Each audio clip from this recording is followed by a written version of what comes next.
ki mu tan tem azi pa dinga hinna tui ahi achate dinga kim nam tui ahi alsun na in sung dia go man lupe nahi o nu mei na din mun ki kholin nu mei chin te ho a in chen a sim do in nu mei ngol ten va a in chen a su mang ye o minu na din mun hoi lai hang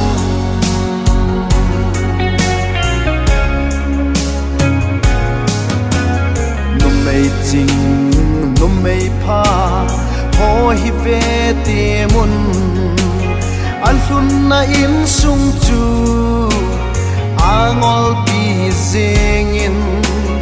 arun na in sung mi te ho zo se anga pat se in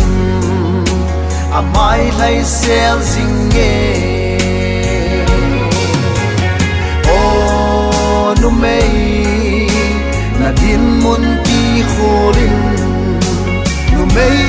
chin te ho a in chen a sim do in nu mei ngol ten va a in chen a su mang ye o minu na din mun hoi lai hang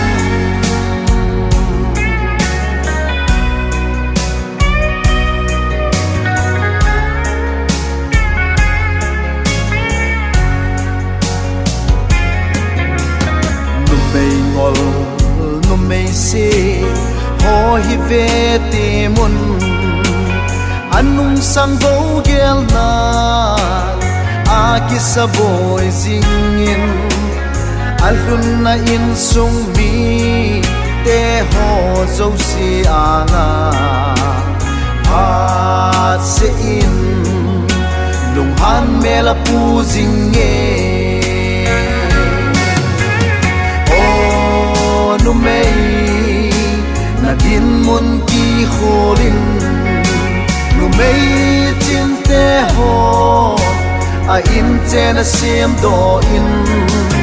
nu mei ngol ten va a in chen a su mang